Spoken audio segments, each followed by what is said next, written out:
जावेद मुस्तफ़ा मीर साहब आज इस जमात में फॉर्मली ज्वाइन कर रहे हैं। हमने सोचा कि आपके साथ शेयर करें। हमारे लिए, इस जमात के लिए ये बहुत खुशी का दिन है and we all feel honoured to have such a respectable colleague with अस।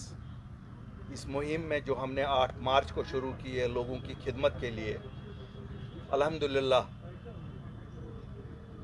जितने भी साथी आज तक हमारे साथ मिले, एक ही मकसद सबका है कि इस बंवर से लोगों को कैसे निकालें। रोज़े अव्वल से ही मकसद के तय हम लोगों ने काम शुरू किया, चाहे उस मकसद की हुसूली के लिए हमें दिल्ली वज़ीर आज़म हिंद से मिलना पड़ा या यहाँ के गृह मंत्री से मिलना पड़ा। मकसद यही था कि हम अपने लोगों को तकलीफ़ें जो हैं 5 अगस्त 2019 के उस सानिये के बाद उन्हें कैसे कम करते जाएं। इस जमात का मकसद है डिग्निटी, रिस्पेक्टेबिलिटी और ऑनर हमारे लोगों का बहाल हो जाए।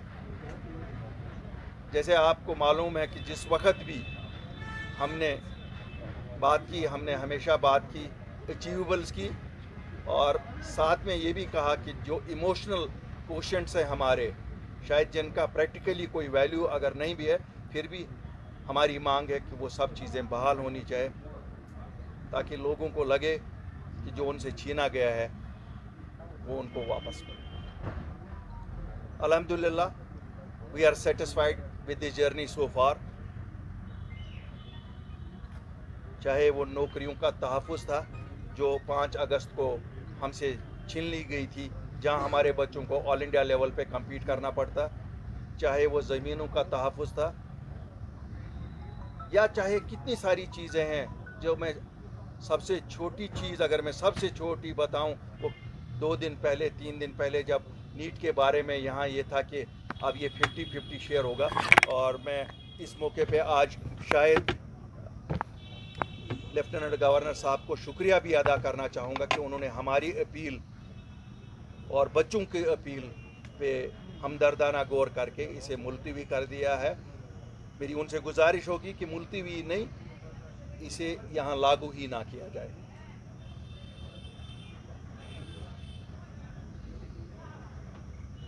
आज जब जावेद साहब, जो मेरे कुलीग भी रहे हैं, भाई भी हैं, इस जमात में शामिल हो रहे हैं,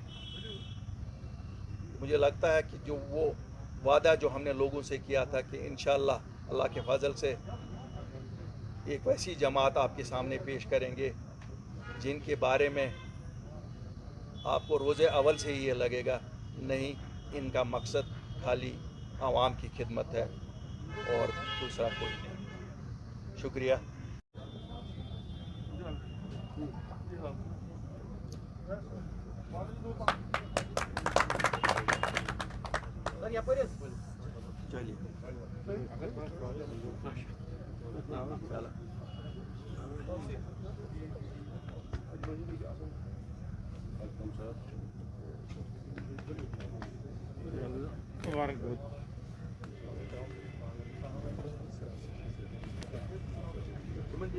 चलिए ये जो चाडोरा वाले सब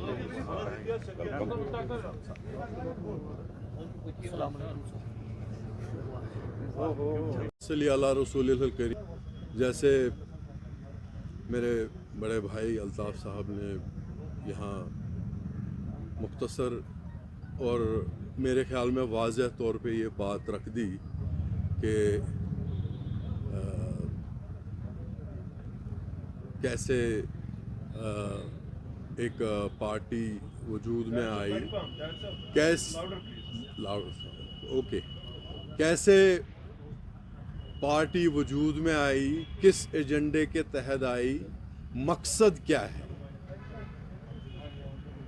तो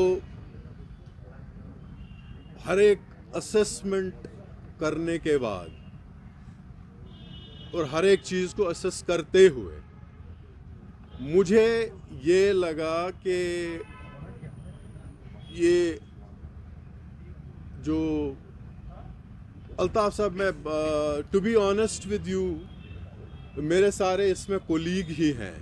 मैं खुल के बात करना चाहूँगा क्योंकि मैं इलावजल बसीरत ही बात करता हूँ। न दिल, जो दिल पे है वो ज़ुबान पे है, जो ज़ुबान पे है वो दिल में, अल्हम्दुलिल्लाह। क्योंकि खौफ अल्लाह का है सिर्फ। तो इसमें कुलीग ही हम सारे, पार्टियां बदलती रहती हैं, लेकिन पार्टियां बदलने के साथ रिश्ते नहीं कटने चाहिए। तो हमारे रिश्ते चलते रहे, बनते रहे, और उसके साथ जब ये पार्टी वजूद में आई तो ज़ाहिरी बात है आज इस पार्टी में मैं आया हूँ, मैं नहीं था। और अल्ताफ़ साहब का मैं शुक्रिया अदा करना चाहता हूँ, बहुत बहुत शुक्रिया अदा करना चाहता हूँ। यहाँ हमारे बुज़ुर्ग लीडर हैं, गुलाम हसन मीर साहब हैं, दिलावर साहब हैं, मुंतज़िर साहब हैं, नूर मोहम्मद साहब हैं, अशरफ साहब हैं, रफ़ी मीर साहब हैं, फ़ारूक साहब हैं, हिलाल शाह साहब हैं। और नेवरदलेस मेरा ये मानना है जो हमारा यहाँ पानी पिलाने वाला ऑफिसेज में होता है, मेरी सोच ये है कि वो सबसे अहम बंदा होता है कि जो सुबह ऑफिस का ताला खोलता है और हमें पानी पिलाता है। मैं सबका शुक्रगुजार हूँ अल्लाह के बाद कि इन्होंने बड़ा गर्म दिली से, नरम दिली से और पुर असर मुतासर कुन जो जज्बात में मेरा इस्तकबाल किया इस पार्टी में, तो मैं उसका बहुत शुक्रगुजार हूँ। के तौर पर आखिरी लम्हा तक रहे और अपनी पार्टी ने पहले कहा था कि वो रास्ते किस तरफ जा रहे हैं? नहीं, मैं आपको एक बात बताना चाहता हूँ। पीएचडी का जो एजेंडा है, मैं नहीं कहूँगा था, पीएचडी का जो एजेंडा है वो है स्टेटहुड वापस लाना, 370 को वापस लाना और 35 को वापस लाना, ये है ना, इससे ज़्यादा नहीं है। तो इसमें मैं आपको ये जवाब कहता हूँ कि मेरा वो सफ़र अधूरा नहीं रहा। मैं जब तक रहा काम अपना पूरा किया। मैंने पार्टी से इस्तीफ़ा दिया, मैं वहाँ पे जो आएगा वो संभालेगा। आप दूसरी बात आपकी जो है कि वहाँ ये दो बातें हैं, हम यहाँ कहते हैं कि स्टेटहुड जो है, स्टेटहुड हम डिमांड करते हैं अपनी पार्टी में, स्टेटहुड 370 और 35A। मैं वहाँ था तब भी लिटिगेशन में था, मैं यहाँ हूँ तब भी लिटिगेशन में है। हमेशा आपने यहाँ के ब्यूरोक्रेटिक सेटअप को तनकीद किया। तो इसके दो हिस्सों में जवाब दूंगा। नंबर एक, अल्ताफ़ बुखारी और अपनी पार्टी की एक अपनी अहमियत है, वो उनकी अहमियत तब तक कोई कम नहीं कर सकता जब तक हमारे लोग हमारे साथ रहेंगे, नंबर एक। नंबर दो, अपने लोगों के मसाइल उठाना। अगर आप क्रिटिसिज्म समझते हैं या कोई और चीज़ समझते हैं, मुझे शायद उससे बहुत कम फ़र्क पड़ता है। मुझे खुशी इस बात से है जब हम स्टेटमेंट करते हैं, उस स्टेटमेंट को उतनी सीरियसनेस से लिया जाता है जितनी सीरियसनेस से हम करते हैं। छोटी सी मिसाल दूंगा, 4 दिन पहले यहाँ मेडिकल स्टूडेंट्स का नीट का मसला था 50-50। पहला स्टेटमेंट, आप अपने मीडिया वाले हैं, पहला स्टेटमेंट मैंने किया, मेरे बाद किसी और ने फॉलो किया। मैंने शुक्रिया शुरू में ही किया गवर्नर साहब का। उन्होंने, मेरी ज़ाती मांग नहीं थी, मेरे बच्चे नीट में नहीं हैं, मेरे रिश्तेदार नीट में नहीं, लेकिन मेरी रियासत के बच्चे, मेरी रियासत के बच्चे उन्होंने माना। तो इसमें क्या है, इससे क्या सीरियसली लेना चाहिए? देखिए, इससे और कोई सीरियसली, जब मैंने सवाल किया कि साहब ये गलत है जो आपकी पॉलिसी है एम्प्लॉयमेंट की, 24 घंटे में मैंने चेंज किया। मुझे ज़ाती तौर पर किसी को हम ऐसे नौकरी नहीं करनी है। तो यही होता है। आप रोज़े अव्वल से जब से पार्टी आई है, हम बयान ही तब देते हैं जब हम फॉलो कर उसको उतना करते हैं कि अल्लाह ताला के फजल से वो पाए तकमील तक पहुँचा। अल्हम्दुलिल्लाह। बाकी ये देखिए, ये नोशंस, ये शायद मुख्तलिफ अवकात पे मुख्तलिफ लोग, कभी मेरा कोई दोस्त हो गया मीडिया में, वो बड़ा लिखता है आज गुस्सा था अल्ताफ बुखारी को, कभी कोई लिखता है। मैं तो लोगों की जज्बात की नुमाइंदगी करता हूं। मैं तो अपने मेरे अपने जज्बात शायद बिल्कुल ही मुख्तलिफ होंगे जो आप समझते हैं ना, जो शायद वो कोई किसी के साथ मैं जाहिर ही नहीं करता हूँ, क्योंकि जब आप एक पब्लिक प्लेटफॉर्म पे होते हैं तो आप अपने जज्बात की वो जाहिर नहीं करते हैं।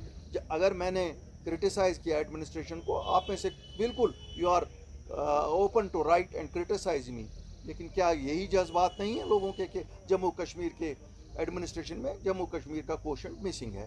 तो जो अगर ये सच कहना गलत है, आपको कुछ भी लगे, देखिए सच बोलने से अगर किसी का कद कम होता है, एक बार नहीं 100 बार आप उसको बोलो, मुझे उससे कोई फ़र्क नहीं पड़ती है। हम लोगों के लिए निकले, लोगों के लिए बात जो मुझे करनी चाहिए आज, जो हम मुझे करनी चाहिए वो है, आप एक हुक्मनामा निकला, आपको मालूम है इस रियासत में सबसे ज़्यादा अनएम्प्लॉयमेंट इंजीनियर्स की है। और मैं, चलो आज मेरे एक साथी ने सवाल किया, उसी के लहजे में आज बोलूँगा। मैं लेफ्टिनेंट गवर्नर साहब से अपील करता हूँ, जिस तरह कल हमदर्दाना तौर पे आप NHRM की नर्सेस को, जो वॉरियर्स हैं, कोविड वॉरियर्स, उनको 3 महीने दिए, इसी तरह ये रिटायर्ड लोगों को लगाने के बजाय नौजवान जो इंजीनियर घरों में बैठे हैं उनको मौका दिया जाए।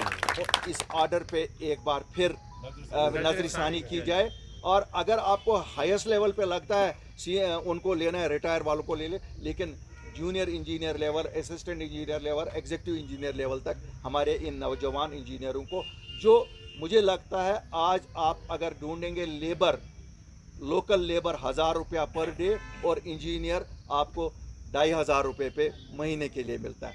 इसका मतलब है वो बेचारे कितने मजबूरी में हैं। आप देख रहे हैं इंजीनियरिंग कोर्सेज में अब लोग दाखला नहीं लेते हैं, और ये टेक्निकल हैंड्स है, they are non technical hands. मेरी अपील होगी, हैंड फोल्डेड बल्कि, क्योंकि ये मेरे बच्चों का मसला है और ये 4 लाख बच्चे हैं ऐसे, मैं हैंड फोल्डेड अपील होगी कि साहब इस पे भी नज़रसानी करिए, रिटायर्ड बंदों की जगह इन इंजीनियरों को। सर, इसी क्लब से जो सेल्फ हेल्प ग्रुप के इंजीनियर काम करते थे, आपने कई बार मुद्दा उठाया था, तो उनको भी क्लब किया जाना चाहिए इसके साथ? हाँ, उनको भी उनका हक दिया जाए, क्योंकि उन्होंने नौकरियां उस वक्त छोड़ के ये सेल्फ हेल्प ग्रुप्स की थी।